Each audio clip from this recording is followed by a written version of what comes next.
today, Utah Congresswoman Mia Love, she conceded her congressional race. It had been in doubt as it kept counting the ballots. And in her 11-minute statement, she had a couple of things to say about the orange one, as well as the Republican Party and minority voters. Press play. I am proud of the fact that I nagged the president every day to bring Joshua Holt home. He is an American, and all Americans should know that their country and their representatives will not forget or abandon them. Now, when President Trump took a jab at me because he thought that the race was over, and he lamented that I wouldn't ask him to come to the state of Utah, I was somewhat surprised at first. But with every decision I make, I have to ask myself again, at what cost? The president's behavior towards me made me wonder, what did he have to gain by saying such a thing about a fellow Republican? It was not really about asking him to do more, was it? Or was it something else? Well, Mr. President, we'll have to chat about that. However, this gave me a clear vision of his world as it is. No real relationships, just convenient transactions.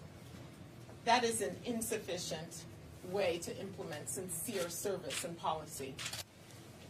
This election experience and these comments shines a spotlight on the problems Washington politicians have with minorities and Black Americans. It's transactional. It's not personal. You see, we feel like politicians claim they know what's best for us from a safe distance, yet they're never willing to take us home.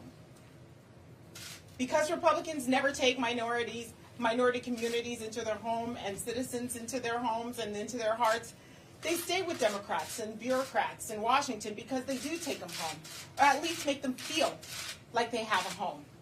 I've seen the cost to conservatives for not truly taking people into their hearts. Democrats saw newly elected Black members and women to Congress in this election. This is a matter of fact that Republicans lost in this regard.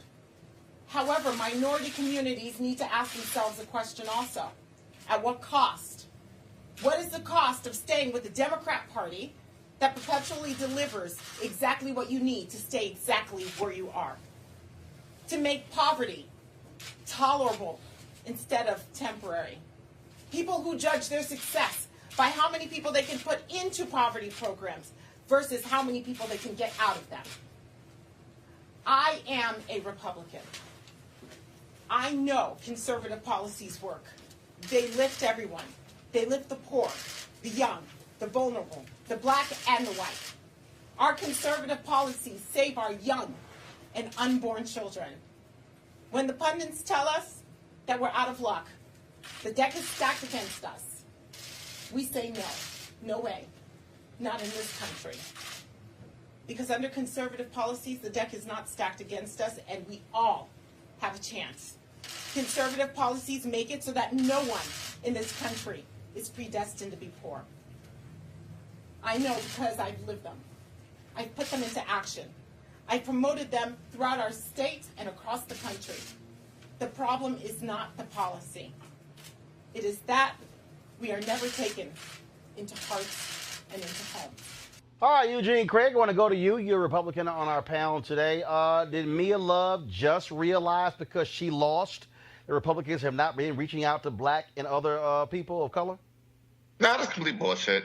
She just spent the last 4 years not reaching out to people of color herself and has spent many times just running from people of color. She ran from being branded as a quote-unquote Black Republican.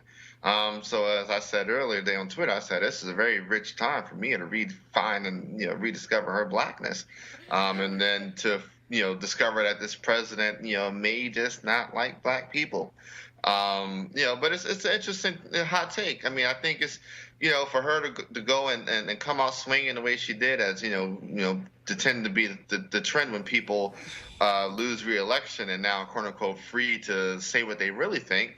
I mean, it's crazy. I think it's baffling. I mean, if Mia was on the show right now, I asked her, hey, what was the last black Republican candidate you supported? When was the last time you stepped into a black community and reached your hand out and actually listened to what black communities wanted? I mean, you cannot come in and take a swipe at the party for doing the same exact thing that you did and then take a swipe at black people for not wanting to engage the party. That's bullshit. And she doesn't represent black people, so for her, that is a very complicated question. She represents, a district in Utah. Right. But even a more, district in Utah. She's a woman of Haitian descent.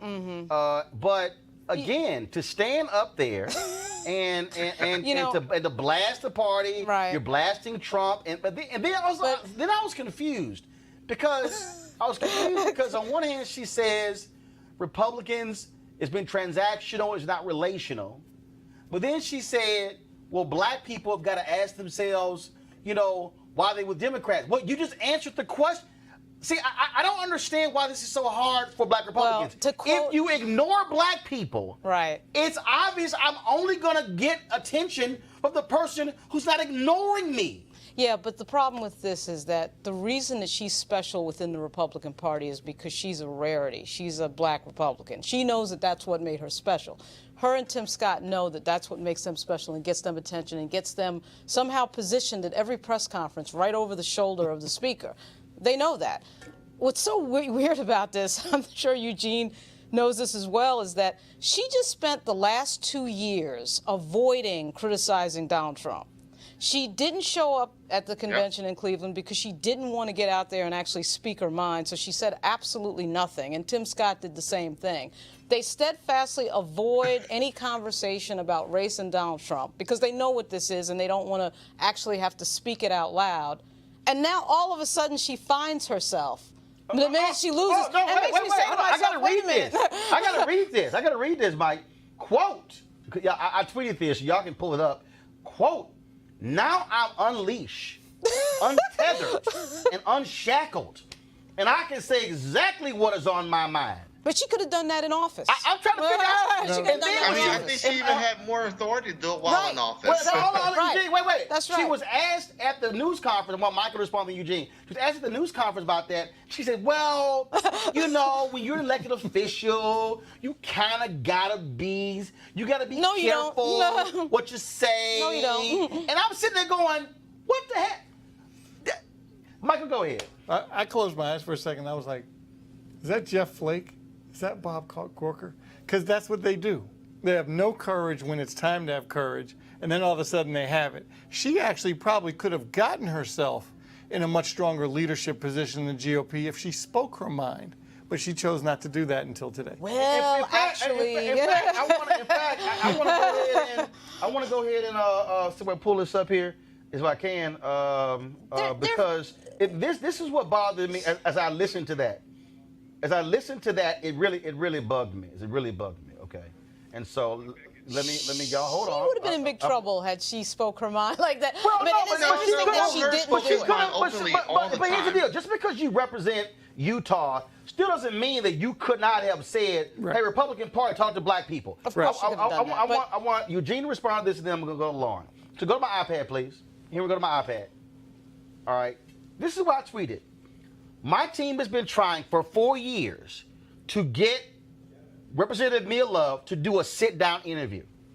She gave me her cell at last year's CBC swearing in, but never returned calls or texts. I would love to still do a one-on-one to discuss these and other issues on Roland Unfiltered. Eugene, 4 years she's been there.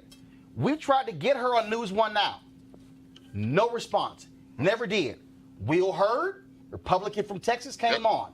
Now, maybe that's also because he's a Texas A&M Aggie, and so am I. But he came on. Congressman Bill Flores from Texas came on. Maybe that's because he's a Texas A&M graduate. I don't know. I am as well. But I had the Republican from Kansas who was real conservative. I can't remember his name. Oh, I know you're talking about. He came on the show. Yeah. The white guy from North Carolina who co-chaired the HBCU caucus. Walker. He came on the show. Yeah. But it's like the only black Republican woman. 4 years. That's right. Senator Tim Scott. We did a whole hour special. Senator Lindsey Graham came on the show. But Mia Love, for 4 years, Eugene, never came on the only show that reached black people. But now all of a sudden, I'm Angela Davis. Eugene, go ahead. Listen, Roland, me and you probably both saw Mia the last time together. That was at the Trailblazer dinner, I believe, in maybe 2013, 2014, right after she was, maybe 15, right after she was elected. She's literally spent her time as a member of Congress running from being black, running from being the black Republican, and just being, the black Republican all the white Republicans like to like. I like to contrast her and Will Hurd all the time. Will Hurd, when the president was, started rolling out this whole border wall mess, was everywhere saying, listen, I'm a former CIA agent. I have literally the largest part of the border in my district. The wall is not going to help. I mean, he's time after time after time stood up, spoke out, used his voice as a member of Congress. He tried to actually broker a DACA deal. Yeah. And went after Trump on intelligence issues, being a former CIA agent. But can I take it a step further? Will Hurd has been there for black Republicans when we needed him. I can't tell you a single black Republican Mia has supported. Yeah. Lauren, go ahead. The problem is that at the end of the day, if she does the interview with you, she has to answer the question of her standing as a black Republican, and for that matter, a black person, period, in the age of Donald Trump. That question has got to be confronted. And she also has to confront when Donald Trump called the country you're from. Right, but see... The country your parents are from. Well, she did come out... A shithole country. She did come out... No, she came out with a statement. All right, but she came out with a statement. Right. But it was a statement. But see, the bigger problem, of course, is that when you are in this position as a black Republican, and you are arguing that, everything is colorblind and race doesn't matter. But then you lose. And then reality hits, and you're in a country with 400 years of racial history that matters. That's problematic. Like, you can't play the dance. So now she's out here. I mean, oh my God, I'm shackled. Here's the deal. This is very simple, okay? Mia Love, you should come on here. We can have a conversation. We can have a discussion of all these issues. For 4 years. 4 years we've been trying to get Mia Love to come on the show. For 4 years, y'all. That's been happening for 4 years. And let me also help y'all. Y'all think I'm lying. As a matter of fact, somebody from New York is calling me. Hey, I got to call you back. Okay, so let me pull this up. I just want y'all to understand. Okay, I'm going to pull this up right now. I'm not going to show a number. September 23rd, 2017. I sent her a text. No response. November 20th, 2017. I sent her a text. No response. November 13th, I sent her a text. No response. Now, I hope she gave me the right number.